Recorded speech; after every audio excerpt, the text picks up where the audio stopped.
Kwanza kiufupi leo timu ya Mashujaa imecheza vizuri sana. Yaani ilikuwa ina process mpira unauona.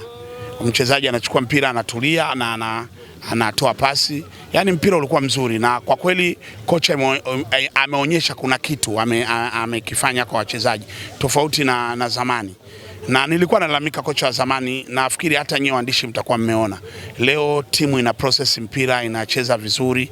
Isipokuwa leo imetokea ni ile bahati mbaya ya mpira. Unajua wanasema unaweza maiti kaenda na mwoshaji. Unajua maiti siku na kung'ang'ania mnakufa naye, ndio hiyo. Lakini Pamba walikuwa wako tayari kwa ajili ya kufungwa na sisi. Kwa hiyo hatuna cha kulaumu. Kwa sasa tunajipanga na ligi kuu NBC Premier League tarehe 5 tunacheza na Fountain Gate, tutakwenda kuwakabili na tunaamini tutashinda kwa sababu ndio tuna focus zaidi kuiweka timu yetu kwenye kubaki ligi kuu na kutoka kwenye top 4.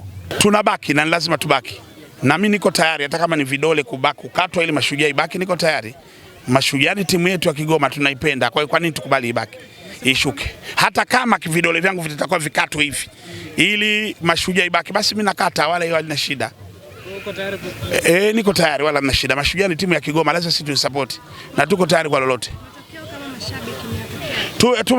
Ni sehemu ya mpira, yani mpira una matokeo matatu: draw, kushinda au kufungwa. Kwa hiyo tumeyapokea matokeo, hatuwezi kukataa matokeo, tumeyapokea. Na hapa ndio umefikia mwisho wetu, na Mwenyezi Mungu anasema itakapofika mwisho wako basi hakuna nia. Hiyo ndio mwisho wetu. Kwa hiyo lazima tupokee matokeo. Ujio kwa champion na imani nao kiasi gani? Unakuja kubadilisha kiasi gani? La, kwanza kocha kama alikuwa na nyota 3 nimempa 5. 5 kwa sababu kocha ameonyesha kujenga uwezo wa wachezaji. Hilo ninaamini. Kwa hiyo mimi niko pamoja na kocha. Sijui baadaye, lakini tuna tatizo tu, washabiki wa mpira wote duniani. Tuna tatizo letu kwamba kocha akifanya vizuri ni mzuri, yani timu ikiwa inashinda ni mzuri, lakini ikifungwa ni mbaya. Ila kwa huyu ni kocha. Kwanza shabiki atakayekuwa amekata tamaa kwenye CRDB Cup Federation atakuwa hakuwa makini na mpira. Sisi tunaenda wapi kwenye CRDB Cup Federation? Tunaenda kucheza FA?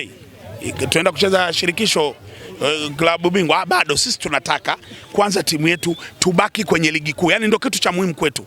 Msimu ulivyoanza mko mnataka nafasi ya 4. Sasa si unakwenda na matokeo.